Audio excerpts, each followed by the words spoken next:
এই পড়ে গেলাম। এই আস্তে আস্তে আস্তে আস্তে আস্তে খুব সাবধানে। এই এই নিচে তো নামতে ইচ্ছা করছে, হ্যাঁ, কি এটা করবো? হেভি জায়গা, নামতে হবে তো। আসো আসো, চলো দেখি, চলো নেমে দেখি।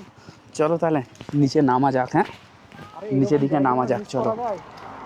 এরকম জায়গা নিচে না নেমে থাকা যাবে না, অবশ্যই নামতে হবে নিচে। এই জায়গা নিচে না নেমে যাওয়া মানে জার্নিটা অসমাপ্ত থেকে যাবে। একদম ঠিক বলেছো। জার্নিটা ফুলফিল করতে হলে এটা একবার দেখে যেতেই হবে নিচে। অবশ্যই এই জায়গাটা নিচে নামার জন্য আমার মনটা ছটফট করছিল। একটু ডেঞ্জার, তবে নামার সময় একটুখানি সাবধানে নামতে হবে, নামার নাহলে সময় একটু ঝুলে পড়ে সাবধানে যাবে। নামতে হবে। এই পড়ে গেলাম। এই আস্তে আস্তে আস্তে আস্তে আস্তে। উপর থেকে অসম্ভব নামতে সুন্দর হবে, লাগছিল। কারণ এই জার্নি শেষ জার্নি নয়, আবার আসতে হবে। একদম, এই জার্নি শেষ জার্নি নয়, আমাদেরকে আবার আসতে হবে। এক্ষুনি পড়ে গিয়েছিলাম।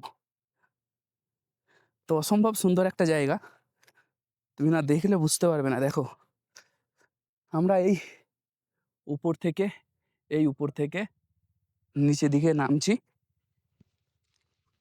অনেকক্ষণ ধরে ভাবছিলাম যে নিচের দিকে যাব, নিচে নামবো। ওই যে ঝর্ণার মতো যে পানিটা বয়ে যাচ্ছে, ওইখানটায় যাব। স্বচ্ছ একটা পানি। ওই জায়গাটায় না গেলে মানে এটা অসমাপ্ত হয়ে থাকছিল আর কি। উঠবো কিভাবে? তবে ভালো কিছু ভাই দেখতে হলে তো একটু খাটতেই হবে। সেটা তো 100 বার। ভালো কিছু দেখতে গেলে একটু খাটতেই হবে।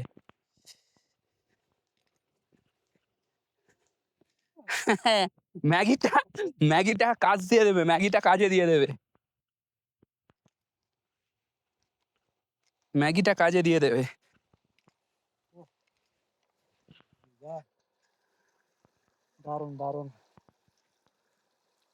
সত্যি ভাবতে পারিনি যে ভাট্টাপাড়ায় এসে, ভাট্টাপাড়া নয়, এখন আমরা ভাট্টাপাড়া পৌঁছাইনি। এই জায়গাটা হচ্ছে কোবালুর নাম, কবিলুর বা কোবালুর এরকম নাম। তো দারুণ একটা জায়গা, খুব সুন্দর লাগলো। এই যে কত স্বচ্ছ পানি, ঝর্ণার পানি বয়ে আসছে উপর থেকে নিচের দিকে।